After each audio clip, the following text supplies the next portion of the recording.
Buenos días a todos. Bienvenidos al webinar que hemos organizado de la mano de IFS con su responsable de sostenibilidad, Elga Barrios, a la que daré paso en un minutillo. Lo primero de todo, nos gustaría daros las gracias a todos por darnos unos minutos de vuestro tiempo, que sabemos que no es sencillo. Como ya sabréis, la industria alimentaria se enfrenta a un enorme desafío en la implementación de medidas encaminadas hacia la sostenibilidad de sus sistemas productivos. Entonces, durante este webinar hablaremos de cómo IFS puede ayudarnos a integrar la debida diligencia en materia de sostenibilidad. A lo largo de la presentación, deciros que podéis trasladarnos cualquier duda que os pueda surgir o que a lo mejor ya venís con ella de casa. La podéis incluir en el chat que tenemos habilitado para ello. Hemos reservado unos minutillos al final de la charla para poder daros respuesta. Si no nos diese tiempo a resolver todas vuestras dudas, siempre y cuando nos dejéis vuestro contacto, os escribiremos para daros la respuesta. Por último, deciros que esta sesión está siendo grabada, ¿de acuerdo? Y sin más, doy paso a Elga Barrios. Perfecto, muchas gracias, Patricia. Y bueno, lo primero me gustaría agradecer a Buró la organización de este webinar y darme la posibilidad de explicaros un poco todo lo que estamos desarrollando desde IFS, pero más allá de eso también hablar un poco de las últimas tendencias sobre la sostenibilidad en relación a la industria alimentaria. Hay muchas cosas que están pasando ahora mismo, mucha legislación que ya se ha publicado y que está por venir, y yo creo que es importante sobre todo dar un overview de lo que está por venir y por qué es importante que las empresas empiecen a implementar prácticas sostenibles en su día a día, ¿no? Sin más dilación, me gustaría también agradecer a la gente que os habéis conectado y bueno, un saludo fuerte para todos y bueno, ya vamos a empezar. Y voy a compartir la pantalla, ¿vale?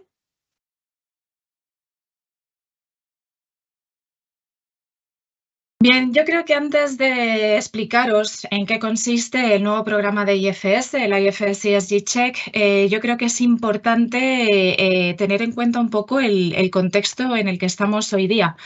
Realmente estamos viviendo un momento bastante importante con respecto a la sostenibilidad. Como sabéis, esto no es nada nuevo. Llevamos utilizando la sostenibilidad ya desde los años 80 en diferentes tipos de industria, pero es ahora cuando estamos viviendo un boom, ¿no? De hecho, cuando enciendes las noticias es raro no tener noticias relacionadas pues, con el cambio climático y cómo afecta, ¿no?, a los diferentes sectores de la sociedad.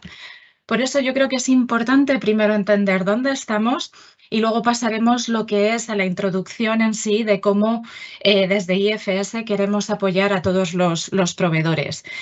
Si os dais cuenta, en este gráfico un poco vemos lo que es la evolución de la diferente regulación que hemos tenido en Europa, ¿no? Si veis, al principio, sobre todo en los años 2000, en la primera década, teníamos legislación que estaba muy enfocada a todo lo que es el producto en sí, ¿no? Teníamos, por ejemplo, el reglamento 178/2002 sobre principios y requisitos generales de la legislación alimentaria, o teníamos también el reglamento 852/2004, que es la relativa a la higiene de los productos alimenticios. Realmente estaba muy enfocada en el producto. Luego vemos una evolución y ya tenemos el primer hito en relación sobre todo a la sostenibilidad cuando en el año 2015 las Naciones Unidas empiezan con lo que son los Objetivos de Desarrollo Sostenible, estos 17 objetivos que seguramente pues todos conocéis, ¿no? Esto realmente, los Objetivos de Desarrollo Sostenible, es digamos, una guía o una agenda a tener en cuenta por todo tipo de empresas y de gobiernos, ¿no? Sí que es verdad que dependiendo del país y dependiendo del tipo de industria, la implementación de estos Objetivos de Desarrollo Sostenible está más avanzado o está más atrasado, ¿no? Pero sí que es verdad que ya nos marcaron un principio de por dónde tirar. Y ya en lo que es la década del 2020 a 2030, digamos que en la época prepandemia ya tuvimos también la publicación del Pacto Verde Europeo, ¿vale?, del Green Deal, que fue en el 2019. Y ahí ya se nos marca una clara pilar, ¿no? Que es realmente la descarbonización de la economía. Y dentro del Pacto Verde Europeo tenemos también lo que es el proyecto, la estrategia de la granja a la mesa, que está más enfocado a lo que es la industria agroalimentaria. Bien, luego tenemos legislación que ya se ha publicado, como por ejemplo la CSRD, ¿vale? Que es todo lo que tiene que ver con el reporte sostenible, y es verdad que las empresas pues se están poniendo al día porque es relativamente complejo, especialmente ahora al principio, hasta que las empresas se empiezan a adaptar un poco y ver cómo tienen que reportar pues cualquier tipo de indicador sostenible, ¿no? Y dos regulaciones que están todavía pendientes de ser publicadas, pero que van a tener un impacto de lleno en la industria alimentaria. Por una parte va a ser lo que es la debida diligencia en materia de sostenibilidad, que es realmente de lo que nos vamos a enfocar ahora.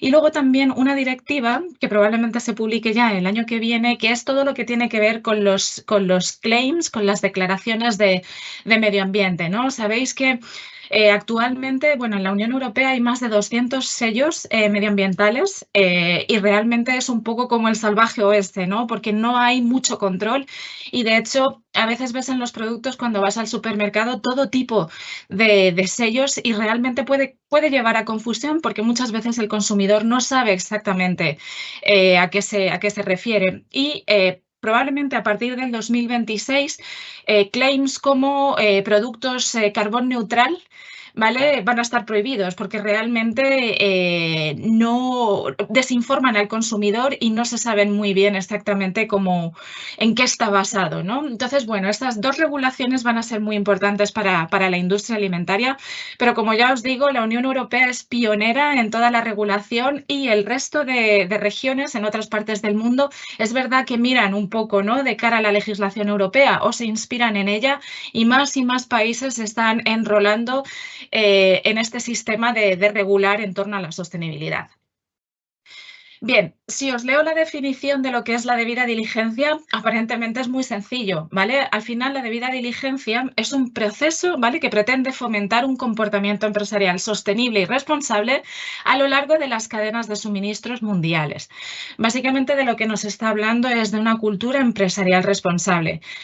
Y vosotros, que seguramente la mayor parte de empresas que estáis aquí presentes os suena muchísimo lo de cultura empresarial responsable, porque es un término que se maneja prácticamente muy a menudo, y sobre todo cuando hablamos de cultura de seguridad del producto, de seguridad alimentaria, son términos que ya están, ya los tenemos ahí en el subconsciente, ¿no? Entonces, si lees esta definición es relativamente sencilla, pero claro, cuando vamos a los detalles o a los puntos principales de esta directiva, es importante tener en cuenta diferentes bloques, ¿vale? Os voy a dar algunas pistas o algunas claves de por dónde tira esta debida diligencia y por qué es tan importante su implementación.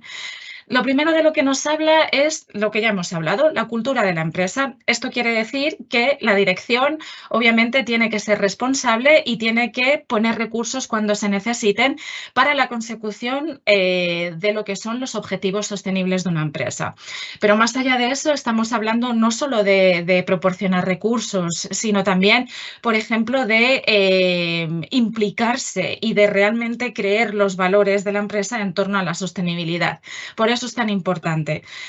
La parte fundamental de la debida diligencia nos habla de la identificación de los impactos negativos. Y fijaros bien, no es que la directiva nos está diciendo que las empresas solo causen impactos negativos, no, nada más lejos de la realidad. O sea, ya se tiene por sobreentendido y tenemos en cuenta, obviamente, el impacto positivo que originan las empresas pues, en la economía mundial. Eso no hay ninguna duda. Pero sí que es verdad que la debida diligencia nos está diciendo que las empresas, como no son entidades que están aisladas, pues obviamente interaccionan pues con todos, con el medio ambiente que tenemos, con el ambiente que hay alrededor y con diferentes partes interesadas.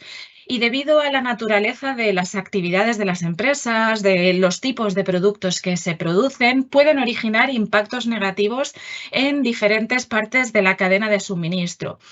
Por impactos negativos, sobre todo, es importante que en la debida diligencia entendamos que se refieren a impactos en los derechos humanos, ¿vale? Y derechos laborales, etcétera, y también impactos en el medio ambiente. Esa es la clave de la debida diligencia, la identificación de impactos negativos en la cadena de suministro en referencia a los derechos humanos y el medio ambiente.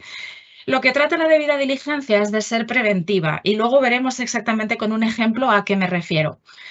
También nos dice, vale, una vez que habéis identificado cuáles son los impactos negativos, pues tenemos que implementar planes de prevención, mitigación y remediación. Y esto lo veremos también con un ejemplo después. Otra parte muy importante, como he dicho, aparte de los derechos humanos, es la lucha contra el cambio climático. Como sabéis, a lo que se tiende es a la descarbonización de la economía y esto quiere decir que las empresas principalmente tienen que reducir su huella de carbono corporativa.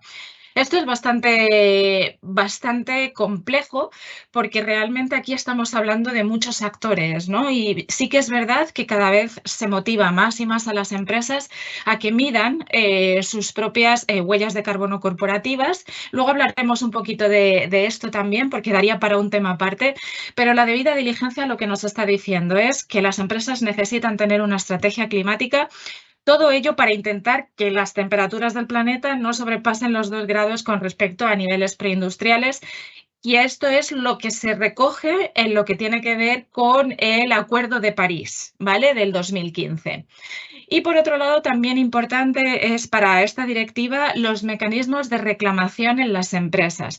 Este es el típico mecanismo de reclamación que existe en muchas empresas alimentarias, el típico buzón, ¿vale? Donde los trabajadores pues, pueden levantar sus dudas o cualquier tipo de reclamación porque algo no esté funcionando bien en relación a diferentes áreas, pero en concreto para la debida diligencia lo que nos dice es que estos mecanismos de reclamación tienen que estar abiertos también a que pueda haber reclamaciones sobre violación de derechos humanos, ¿vale? O derechos laborales y también algún tipo de violación con respecto a el medio ambiente.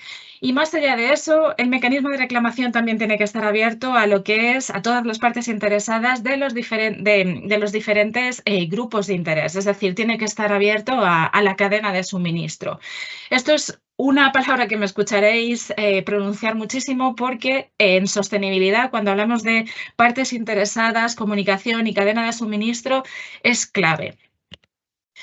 ¿Cuál es el origen de la directiva, ¿no? De esta directiva de debida diligencia y cuál es su actual estatus? Bueno, pues el draft, ¿vale? El borrador final de esta directiva, porque ya tenemos un draft final que probablemente eso se publique a principios del año que viene recogido en su mayor parte de una guía ya existente desde hace varios años de la Organización para la Cooperación y el Desarrollo Económicos, ¿vale? La OECD. Este organismo redactó estas guías donde inicialmente hablaban de cómo los negocios tienen que ser responsables, pero sobre todo estaba enfocado al cumplimiento de los derechos humanos, ¿no? Que es tan importante. Entonces, esta directiva lo que hizo fue recoger esto, pero más allá de eso, abrió también el foco al tema medioambiental, puesto que urge, ¿no? Sobre todo actualmente es un tema que preocupa por muchísimos motivos. Como os he dicho, la publicación probablemente sea en el primer cuatrimestre del 2024. ¿Y a quién va a afectar? Bueno, pues esto, como en todas las regulaciones, siempre hay un primer paso donde afecta a las empresas más grandes, ¿vale? O a las que tienen mayor revenue por año. Y en un segundo paso afectará a las empresas de mediano y pequeño tamaño. No nos confiemos con esto porque independientemente de que afecte en un primer paso, en una primera fase a las empresas más grandes, sí que es verdad que las empresas grandes tienen pues muchas veces contratos comerciales con empresas más pequeñas y es verdad que os pueden pedir ya pues cualquier tipo de parámetro sostenible. Por eso es importante, independientemente de que la regulación nos vaya a afectar ahora o pasado mañana, que empecemos a trabajar con ello. Este gráfico a mí me parece bastante ilustrativo, ¿no? De lo que nos dice la debida diligencia en materia de sostenibilidad, ¿vale? Aquí veis en este ciclo diferentes pasos. Lo más importante, sobre todo, que quiero que tengamos en cuenta y que recordemos, porque nos va a servir sobre todo para el resto de la presentación, es los pasos sobre todo 2, 3, 6, 4 y 5.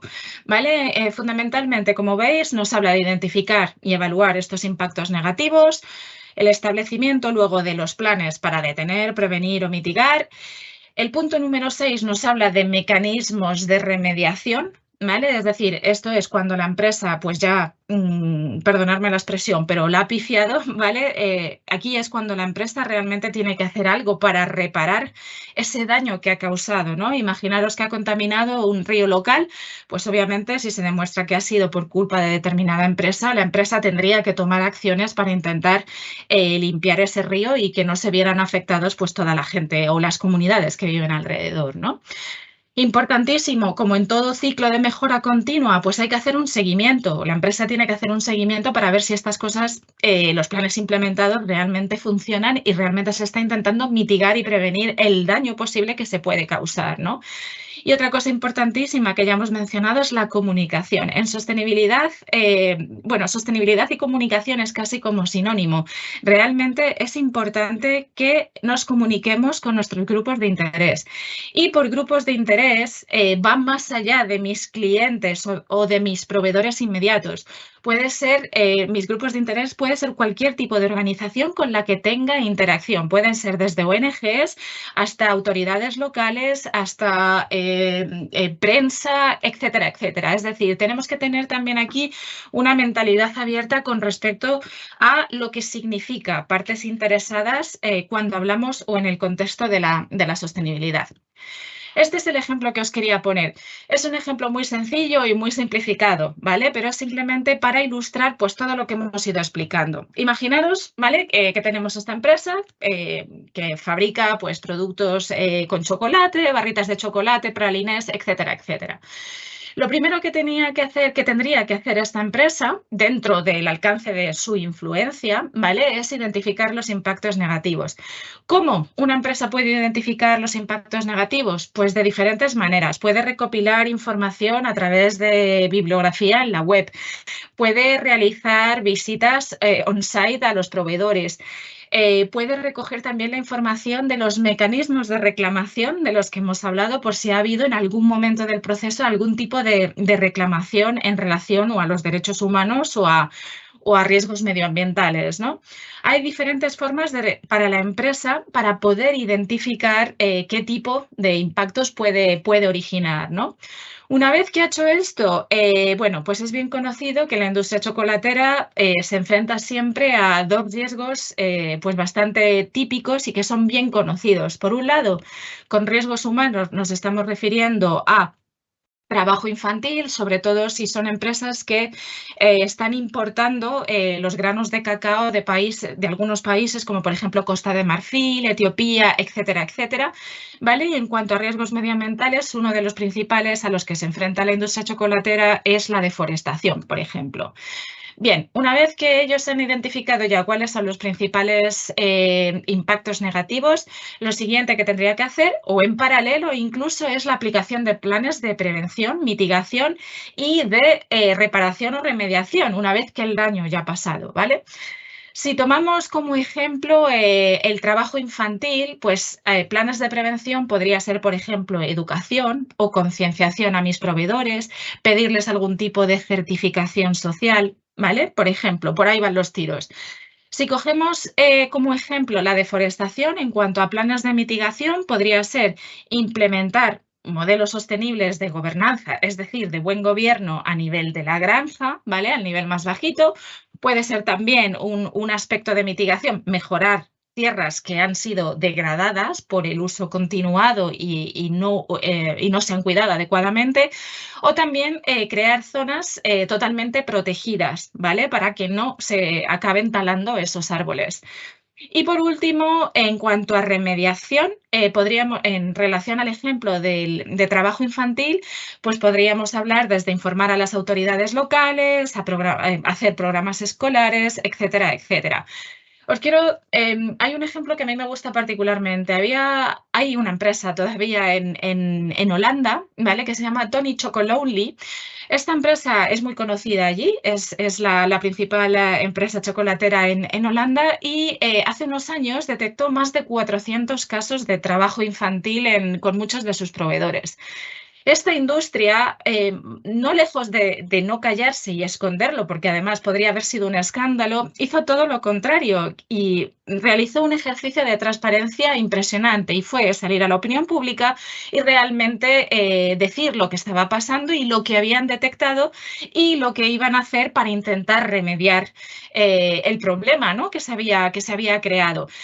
En aquellos casos en los que no pudieron hacer nada directamente, reportaron a las autoridades y dejaron de trabajar con esos proveedores, pero a día de hoy ya han resuelto, más de la mitad de estos casos de trabajo infantil.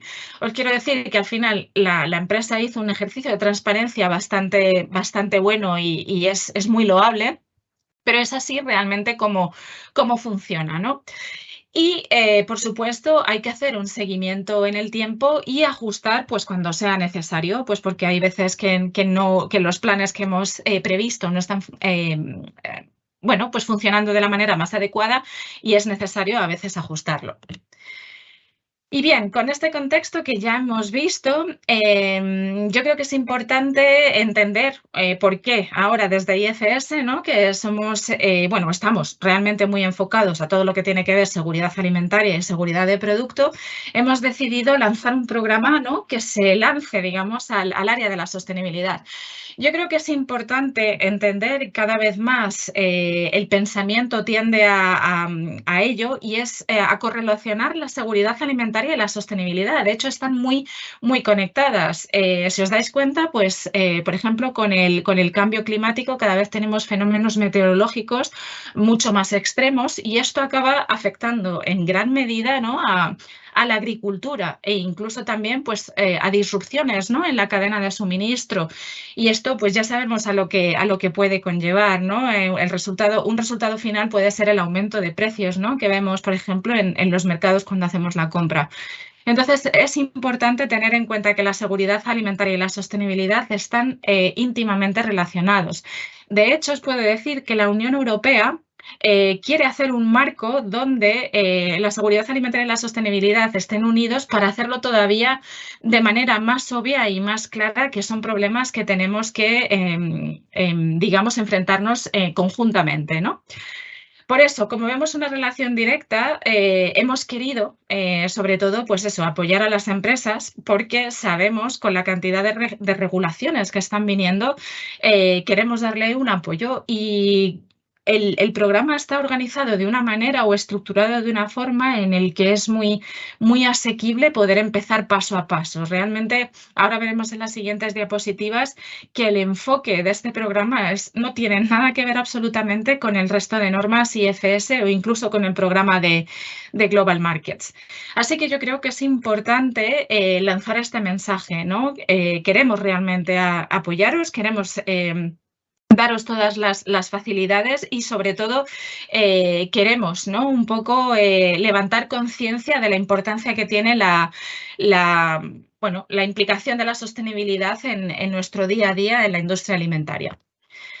Bien, ¿cómo es el enfoque del programa? Bueno, pues muy sencillo. Hasta ahora tenemos publicados 2 módulos, ¿vale? Tenemos el ESG o el ASG y luego tenemos el módulo que es más temático, por así decirlo, que es realmente relacionado con lo que es el medio ambiente y la huella de carbono.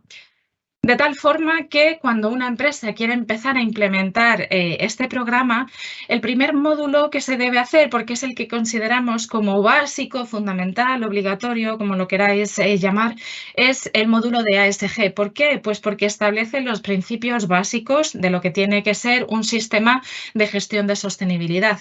Además de, obviamente, incluir diferentes requisitos de la debida diligencia de la que hemos estado hablando.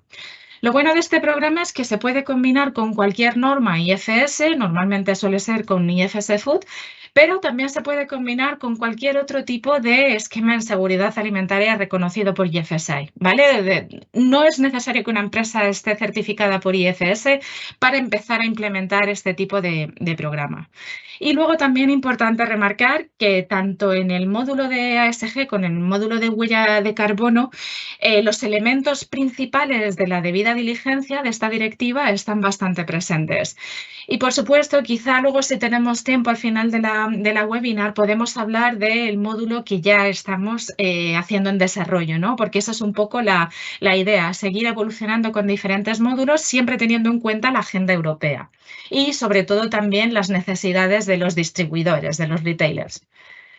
Bien, la primera gran diferencia, si muchos de vosotros tenéis la IFS Food o cualquier otro tipo de esquema de seguridad alimentaria, en cuanto a los resultados finales, aquí estamos hablando de algo totalmente diferente, ¿vale? Aquí los resultados finales pueden ser 3, nivel principiante, nivel intermedio o nivel avanzado.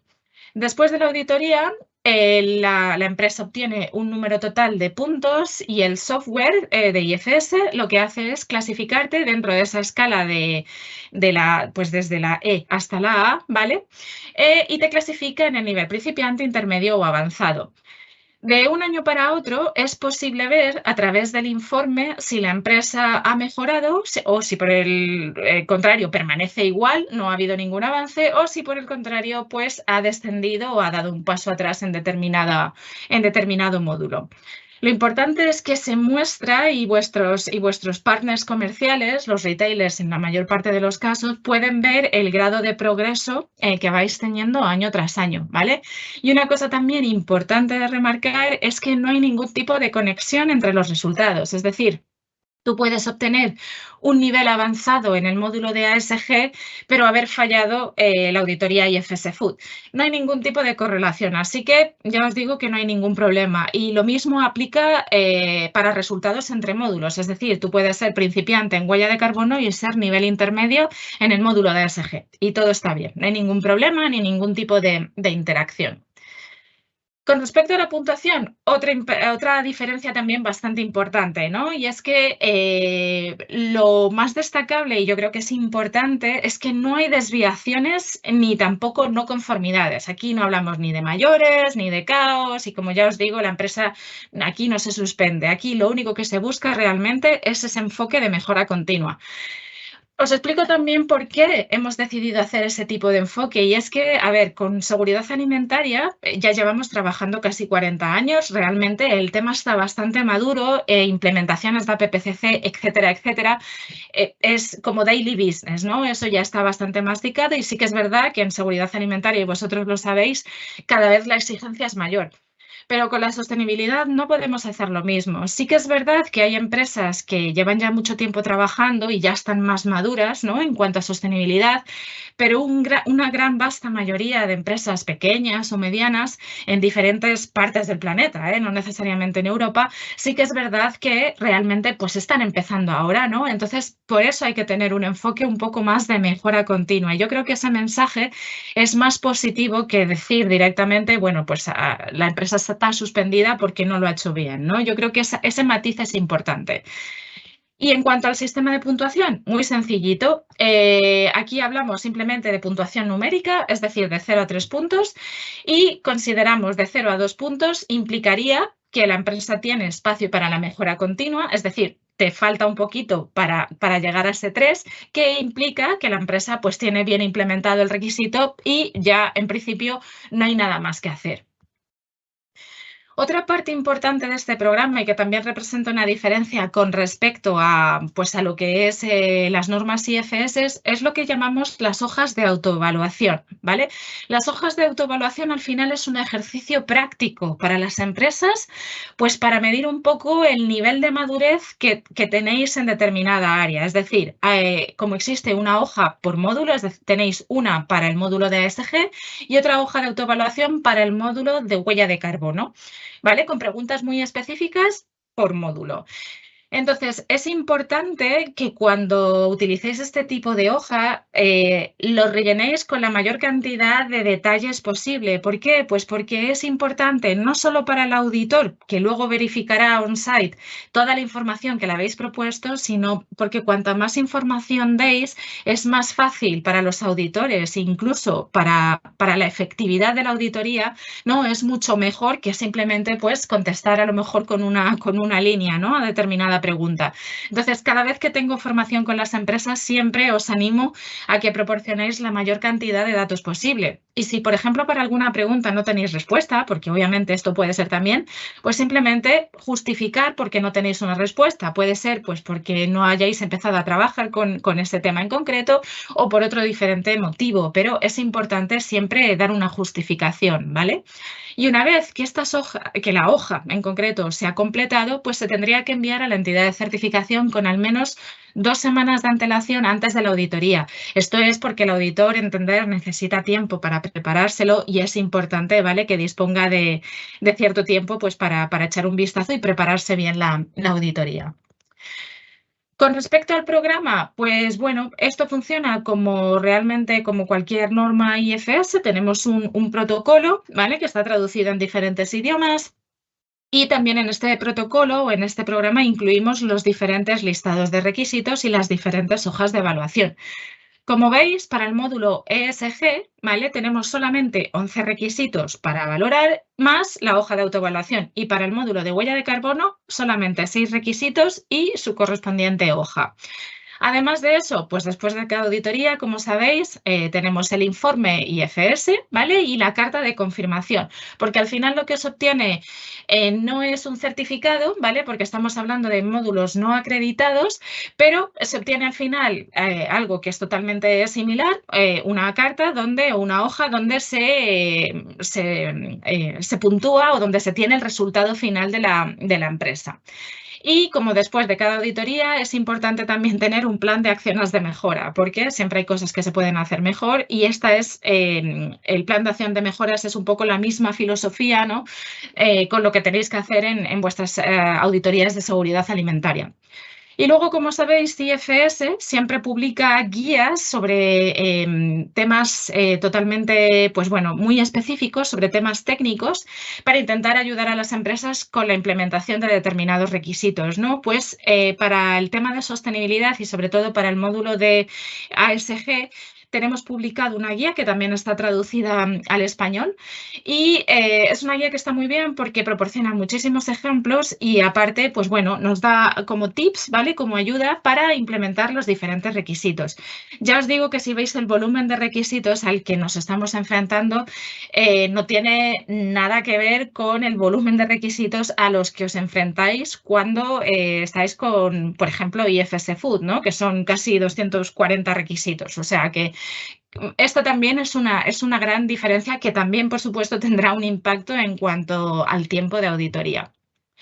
Sobre la auditoría en sí, bueno, como hemos explicado antes, hay una visita in situ del auditor. El tiempo mínimo de auditoría lo hemos establecido entre 2 y 4 horas por módulo. Esto va a depender muy mucho del volumen de datos que aporta la empresa, ¿vale?, y lo grande que es la empresa y qué documentación hay que revisar. Y esto lo establece la entidad de certificación. IFS solamente pone como el tiempo mínimo. Lo bueno del programa es que se puede combinar con otras normas IFS y otro tipo de esquemas o puede ser implementada de manera única como programa en sí. El envío detallado de las hojas de autoevaluación 14 días antes de lo que es la visita del auditor. Este tipo de auditorías las realizan auditores cualificados por IFS. Aparte de los prerequisitos que les exigimos, tienen que pasar por una formación que es muy completa y un examen. Y ya sabéis que para nosotros, para IFS, la cualificación del auditor es fundamental, ¿no?, porque es digamos, lo que aporta calidad realmente a lo que es el esquema y a lo que es el nombre de IFS. Así que confiamos siempre plenamente en los auditores. Y luego, como en cualquier auditoría IFS, al final se subirían a lo que es la base de datos, pues el informe, la carta de confirmación, etcétera, etcétera. Bien, vamos a hablar ahora brevemente de los diferentes módulos. El primer módulo es el módulo de ASG, ¿vale? Y como hemos mencionado antes, este módulo sería el fundamental, ¿vale? O el módulo básico por el que una empresa tiene que empezar si quiere empezar con este programa. Y aquí os hago un breve recordatorio de lo que hemos visto de los puntos principales de la debida diligencia, ¿no? Veis ahí 5 puntos fundamentales que nos está hablando de mapear nuestra cadena de suministro, ¿vale? Identificar aquellos impactos negativos que podamos causar. Integrar la debida diligencia dentro de lo que es la estrategia de la empresa y de las políticas, es decir, una cultura empresarial responsable y que implemente la debida diligencia. Desarrollos de planes de prevención y mitigación.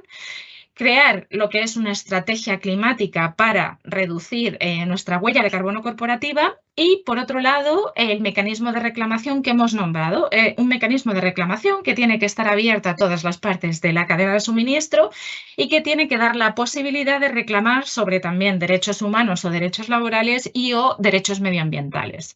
Teniendo en cuenta esto, ¿qué tipo de requisitos incluye el módulo de ASG?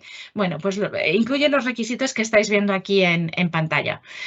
Por un lado, con la flor esta que estáis viendo aquí de sistema de gestión de sostenibilidad, ¿vale? Que está formado, los pétalos, ¿no? Está formado por diferentes pilares que son fundamentales de cara a tener un sistema de gestión de sostenibilidad que toda empresa debe tener si quiere empezar a trabajar con este tema. Lo primero que les pedimos, bueno, pues algo muy típico de IFS y de cualquier tipo de esquema de seguridad alimentaria, que es compromiso de la dirección. Al igual que están comprometidos con la seguridad alimentaria, exactamente lo mismo para la sostenibilidad. Integración de criterios ASG en la política y con referencia a este punto, luego os daré unas pinceladas porque sí que es verdad que tiene mención aparte. Luego, lo que pedimos es que haya un equipo responsable de llevar a cabo, pues, y para conseguir los objetivos sostenibles, o si no hay un equipo responsable, que al menos haya una persona, ¿no? que se sienta responsable de este tema. Aquí me gustaría decir que sí que es verdad que lo ideal, como siempre, sería pues contar con un equipo multidisciplinar, algo así como a lo que estáis acostumbrados con los equipos APPCC, ¿no? Pero sí que es verdad y somos conscientes, y de hecho cuando he tenido formación con las industrias, esto no siempre pasa y muchas veces, dependiendo de los recursos de cada empresa, pues tendréis en muchas situaciones que el responsable de calidad pues encima pues se le añade ahora otra capa de responsabilidad con referencia en relación a la sostenibilidad, ¿no? Pero bueno, cada vez estamos viendo más avances en esto y la idea es que sea un equipo, ¿no? Pero si no, ya os digo que en cualquier caso, al menos que haya una persona responsable. Luego hay dos requisitos de hecho, que son lo que es el core, ¿vale? Lo que es el punto fuerte de la debida diligencia, que es la identificación de los impactos negativos y la implementación de actividades de prevención, mitigación y remediación. Esto es realmente el core de la debida diligencia. Incluimos también requisitos sobre el mecanismo de reclamación y también requisitos sobre la identificación y comunicación con los grupos de interés. Es verdad que, como hemos mencionado antes, la identificación de las partes o de los grupos de interés es súper importante en temas de sostenibilidad, ¿vale? Y tenemos siempre que considerar otro tipo de partes interesadas más allá de mis clientes o de mis proveedores, porque realmente cuando se hacen ejercicios, por ejemplo, de análisis de materialidad, que es algo que no he mencionado, pero que en sostenibilidad se hace mucho, las buenas prácticas nos dicen que tenemos que incluir a nuestros grupos de interés para que nos ayuden a performar, ¿no? este ejercicio de análisis material. Entonces, bueno, ya os digo que tenemos requisitos relacionados con todos estos temas y yo creo que es una buena manera de empezar a integrar conceptos y de empezar a trabajar con la debida diligencia. ¿Qué hemos visto hasta ahora y sobre todo qué he estado viendo debido, pues eso, a numerosas charlas con vosotros, con industrias de diferentes países, no solo en la Unión Europea, sino también fuera? Pues bueno, he visto que hay diferentes retos, ¿no? Como digo, en este módulo. Muchas veces cuando hablamos de incluir en la política criterios ASG, al final con lo que nos encontramos es que siempre se acaba haciendo referencia solamente a política medioambiental. ¿vale? Y esto no es que esté mal, pero se nos queda corto, porque realmente estamos hablando de criterios ASG, ambiente, medio ambiente, buen gobierno y criterios sociales. O sea, al final que solo me hagáis referencia al medio ambiente, pues bueno, es como que se queda un poco cojo, ¿no? Y realmente la sostenibilidad es mucho más que la parte medioambiental, ¿no? Que es a lo que tendemos inmediatamente todos a pensar. No hay que olvidarse que los aspectos sociales y de buen gobierno siempre hay que considerarlos igualmente. Otro reto que hemos visto es que la política pues, no se comunica activamente, ¿no? Con todos los grupos de interés, incluidos los propios trabajadores de la empresa, ¿no? También, como hemos dicho antes, no se incluye pues, lo que son las preocupaciones, ¿no? De las partes interesadas, porque precisamente hace falta ese diálogo con ellos y es por eso que es importante siempre tenerlos en cuenta. Y otro tipo también de reto que hemos visto es que bueno, pues las funciones de sostenibilidad dentro de una empresa pues a veces no están bien definidas. Entonces, bueno, quedan muchas cosas que mejorar, pero como yo digo, lo importante es empezar, ¿no? O sea, vale que al principio a lo mejor no todo es perfecto y no tratamos de ser unos campeones en sostenibilidad, pero de lo que se trata realmente es de empezar a hacer las cosas bien poco a poco. El segundo módulo que tenemos, ¿vale? Es el módulo de la huella de carbono y este es verdad que podría ser para una webinar completamente aparte porque no sé si estáis, de los que estáis aquí como oyentes, no sé cómo de familiares sois con lo que tiene que ver con un cálculo, ¿no? De la huella de carbono corporativa. Y aquí hay, bueno, aquí hay mucha miga que cortar, ¿no? Pero primero, ¿cuánto de responsable es la industria alimentaria con respecto a las emisiones de gases de efecto invernadero? Pues bueno, como veis, la alimentación es responsable de una cuarta parte de las emisiones mundiales. Esto es bastante, ¿vale? Y si veis en el gráfico, bueno, representamos un 25-26% aproximadamente, pero dentro de ese 26%, lo que más contamina o lo que más emite a la atmósfera, pues sería todo lo que tiene que ver con ganadería, con cultivos, con el uso de la tierra. Y por último, digamos, sería todo lo que tiene que ver con las cadenas de suministro, ¿vale? Así que realmente, aunque suena súper cliché, pero no deja de ser menos cierto, somos responsables del problema, pero también somos parte de la solución, ¿no? Y por eso cada vez las industrias están trabajando más y más para intentar decrecer, ¿no? Esas emisiones de gases de efecto invernadero. Pero para el contexto de nuestro programa, del IFS ESG Check y el módulo de la huella de carbono, aquí vamos a un paso un poquito más sencillito. Es decir, recordar que solamente tenemos 6 requisitos más la hoja de autoevaluación, ¿vale? Que es este ejercicio práctico que tenéis que hacer de cara a la auditoría. Este módulo de huella de carbono es un módulo que tiene que ver con la implementación de un sistema de gestión de huella de carbono, ¿vale? Aquí no estamos hablando de verificar la huella de carbono corporativa, sino de la implementación de un sistema de gestión. ¿Qué tipo de requisitos vamos a pedir a las empresas? Bueno, pues que haya un compromiso de la dirección, esto es obvio. Queremos ver qué tipo de metodología la empresa está aplicando de cara al cálculo de la huella de carbono corporativa. Normalmente las empresas suelen seguir el protocolo GHG o la ISO 14064. Queremos ver también cómo las empresas hacen la recopilación de datos, es decir, qué tipo de base de datos están utilizando, de dónde sacan los factores de emisión, etcétera, etcétera. Y una cosa importantísima, medir la huella de carbono es el primer paso, ¿vale? Para intentar reducirla, pero no nos podemos quedar solamente ahí. El siguiente pasito sería, pues, intentar implementar pues, unas actividades de mitigación, porque la tendencia es siempre reducir, y establecer objetivos de reducción año tras año, ¿vale? Esto es realmente lo que queremos ver. Y sobre todo también, pues, comunicación con los grupos de interés, porque dentro de la sostenibilidad, como sabéis, la comunicación es fundamental. Y esto es un proceso pues, de mejora continua, ¿no? Dentro de este módulo es importante también remarcar que lo único que vamos a exigir a las empresas es que los cálculos de los alcances 1 y 2, que tiene que ver con las emisiones directas e indirectas, según el protocolo GHG, estos serían los obligatorios de calcular. Y el alcance 3, obviamente entendemos que tiene que ser de momento opcional, ¿vale? Pero digo de momento, quizás en un futuro no muy lejano el alcance 3 sea también obligatorio. De hecho, si sois familiares con este tema, el alcance 3 es el más complicado de medir, puesto que es todo lo que tiene que ver con las emisiones de mi cadena de suministro, y para calcularlo se necesitan muchísimos datos, ¿vale? De mis proveedores, aguas arriba y aguas abajo.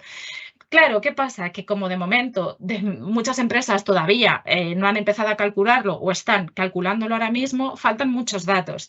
De hecho, os puedo decir que muchos retailers en el norte de Europa y aquí también en España ya están empezando a pedir a sus proveedores datos de huella de carbono. ¿Por qué? Porque ellos mismos, los retailers, están calculando su propio alcance 3, ¿vale? Entonces, quiero decir que aunque estemos empezando, realmente esto es imparable y la tendencia es a que cada vez pues, se vaya mejorando más en este proceso. Digamos que todavía existe cierta confusión y sobre todo a la hora de calcular el alcance 3. El alcance 1 y 2 son mucho más sencillos, no hay tanto problema, y de hecho quería mencionar que el Ministerio de Transición Ecológica, no recuerdo cómo se llama ahora mismo, pero tiene una guía bastante buena para ayudar a las empresas a implementar un sistema de gestión y a calcular sobre todo los alcances 1 y 2, que como sabéis para determinadas empresas en el año 2025 empezará ya a ser obligatorio, ¿vale? O sea, yo creo que esto es importante.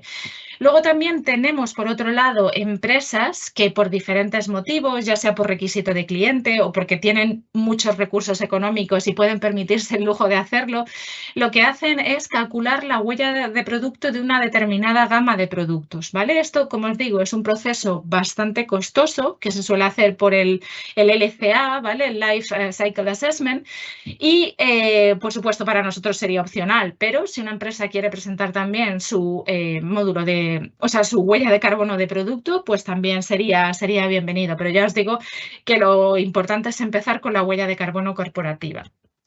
¿Qué tipo de retos nos encontramos aquí? Bueno, pues realmente muchos, todavía muchos, porque si bien es cierto que se está empezando cada vez más, todavía hay como muchos gaps, ¿no? Todavía falta sobre todo también mucha formación sobre este tema, que puede ser bastante complejo, sobre todo dependiendo del tipo de empresa y de la estructura que tenga, ¿no? Muchos de los fallos que hemos ido viendo en estas sesiones de formación y a base de hablar también con muchos distribuidores es que no se define bien el alcance del cálculo.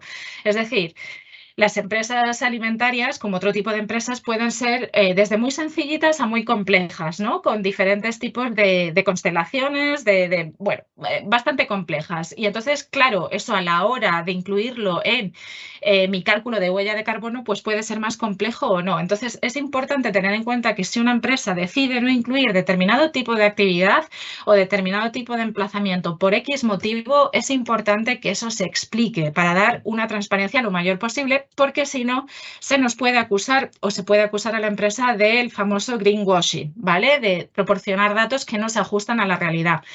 También otro tipo de fallo que se puede encontrar es que no hay un recálculo del año base, ¿vale? Tras una adquisición, por ejemplo, de una planta nueva, o si ha habido cualquier tipo de pérdida y la empresa pues ha dejado de trabajar con un determinado tipo de planta, etcétera.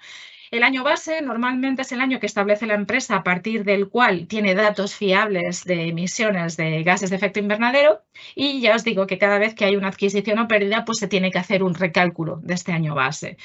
Y luego también, pues, hemos visto que muchas empresas, porque aquí hay mucho de postureo, ¿vale? Sobre todo con el tema medioambiental, hablan de, tenemos como objetivo el cero neto para el 2050, pero luego solo han calculado la huella de carbono de un emplazamiento. Y entonces, cuando estás hablando de huella de carbono cero neto para el 2050, cero neto implica la cadena de suministro. Y ojo, que esto es bastante complicado. Entonces, antes de hacer cualquier tipo de claim sobre lo que estamos haciendo, es mejor ser honestos, ser transparentes y decir lo que estamos haciendo, ¿vale?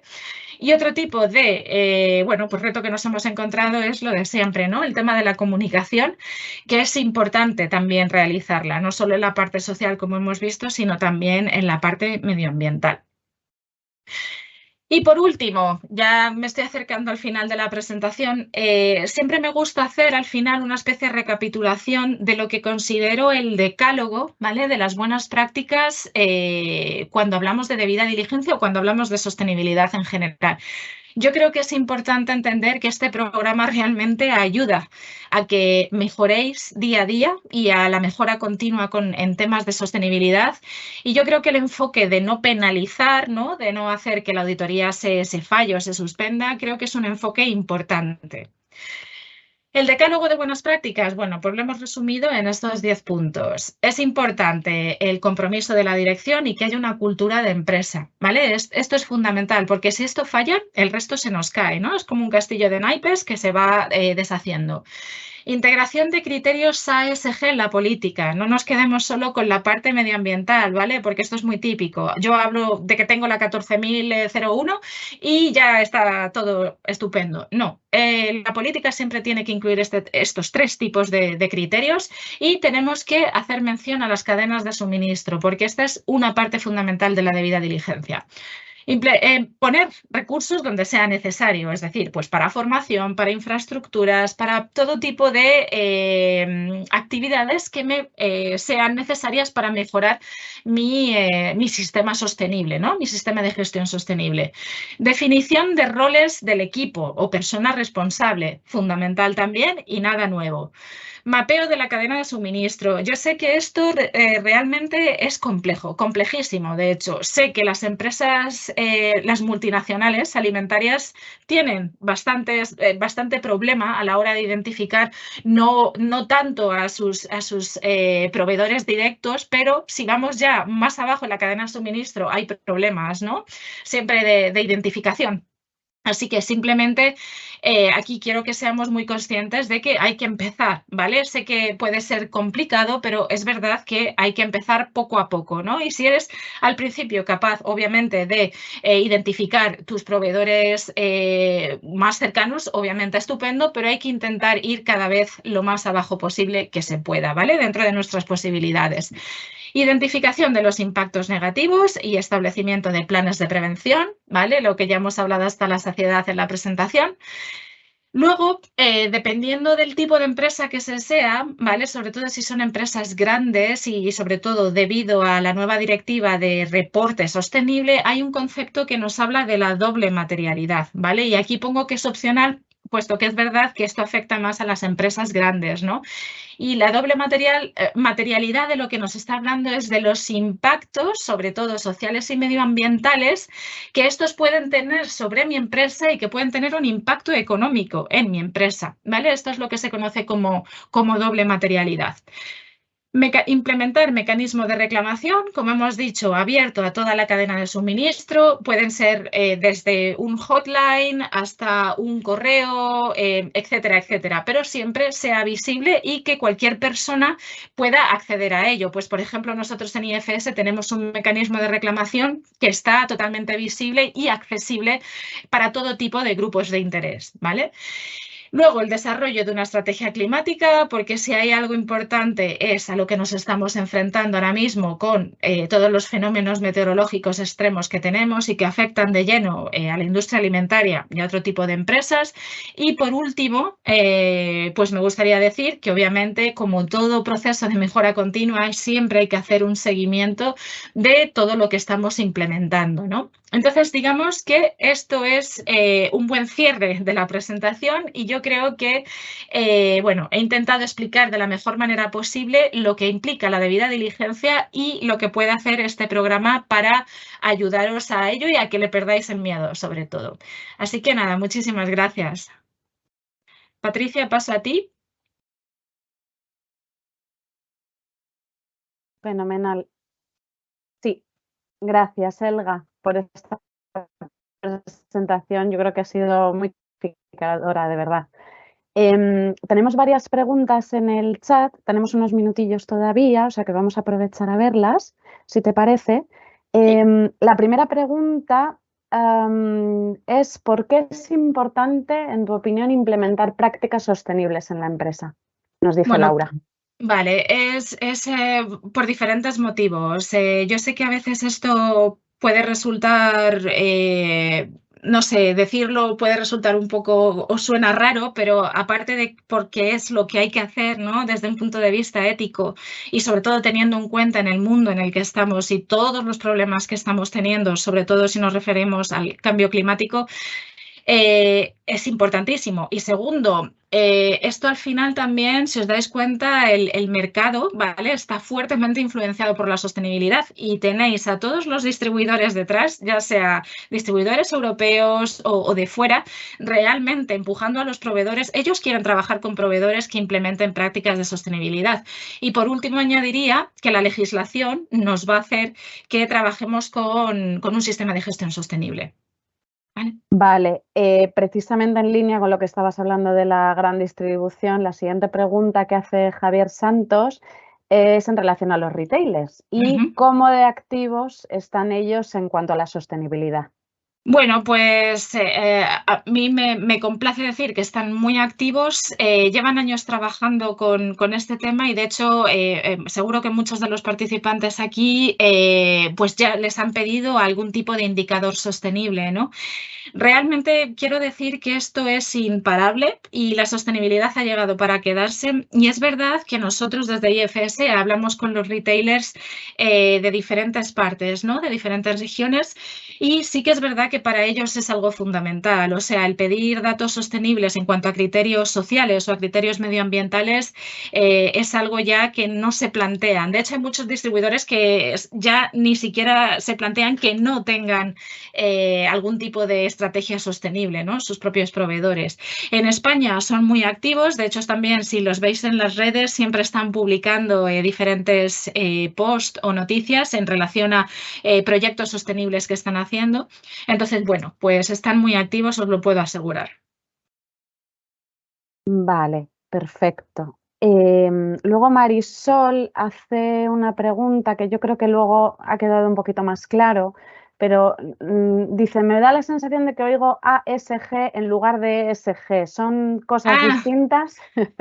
Nada, tiene que ver simplemente con el inglés, ¿vale? ESG es Environmental, Social and Governance y ASG es como lo decimos en español, ¿vale? Perfecto. Siguiente pregunta, ¿tiene IFS pensado desarrollar más módulos?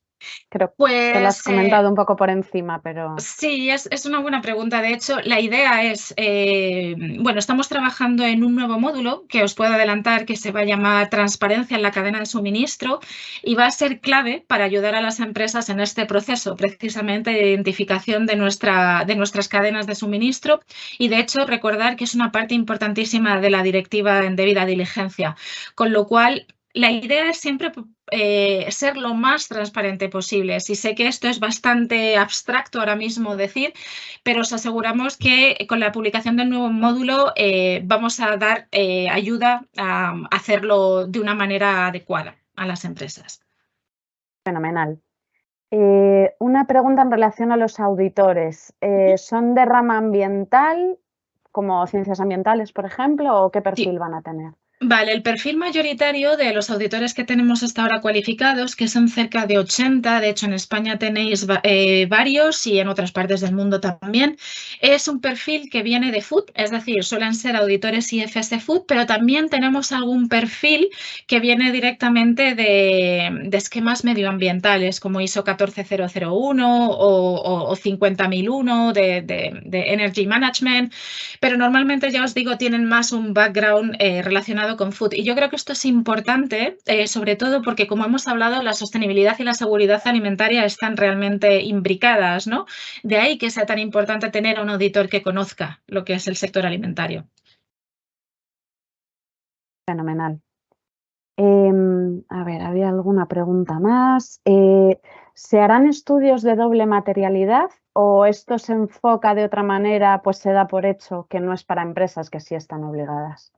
Es una buena pregunta. No, la doble materialidad es algo que no nos planteamos, ni mucho menos. Tener en cuenta de lo que hablamos, de hecho, veréis en la hoja de autoevaluación del módulo ESG que solo hablamos de materialidad simple, es decir, de esta identificación de impactos negativos que puedo tener, ¿no?, en mi cadena de suministro. La doble materialidad es un poquito más complejo y sobre todo se pide a las empresas que son más grandes, ¿no?, y que facturan muchísimo y que viene sobre todo derivado de esta directiva de reporte en materia de sostenibilidad. Pero para nuestro módulo, teniendo en cuenta que este programa es un programa de desarrollo, lo mantenemos simple. Vale, yo creo que aclarado entonces. Otra pregunta en relación a plazos, ¿no? ¿Cómo Ujú. puedo llegar a saber cuándo un cliente grande como Macro, por ejemplo, puede pedirnos tener una estrategia ESG? Pues esto depende del distribuidor, del retailer en este caso, y nosotros, o sea, nosotros tenemos reuniones periódicas con los distribuidores y son ya conocedores del programa, bastante, y depende enteramente de ellos. Pero ya os digo que es raro el distribuidor que no, pida a las empresas el tener, algún tipo de criterios sostenibles, ¿no? También ellos lo valoran en función de qué tipo de empresa sois, ¿no? Si sois muy pequeñitas, si sois mediana, etcétera, etcétera. Pero ya os digo que independientemente de que el distribuidor lo pida o no, el implementar criterios ASG en tu día a día abre puertas comerciales en los mercados, porque es algo fundamental. Efectivamente.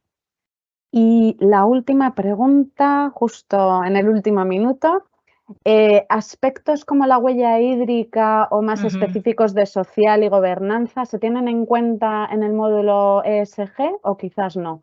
¿Y los van a sacar próximamente entonces? Vale, muy buena pregunta también. En principio, en la hoja de autoevaluación del módulo ASG, lo que preguntamos también es qué tipo de certificaciones sostenibles aparte tiene la empresa. Entonces, este es un criterio que tiene el auditor en cuenta, ¿no? Si una empresa tiene ya huella hídrica o cualquier otro, o SMETA audits, por ejemplo, son criterios que se tienen en cuenta. Pero ya os digo que los 11 requisitos que tenemos en concreto en el módulo ASG van muy relacionados con la debida diligencia en sí, que hay que cumplir, por supuesto.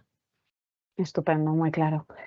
Vale, pues esto es todo. No hay más preguntas, si no me equivoco. No, no hay más preguntas. Agradecerte, Elga, tu tiempo, la Vosotros. presentación, que ha sido muy clara y de mucha ayuda, estoy segura. Gracias a todos los asistentes, una vez más.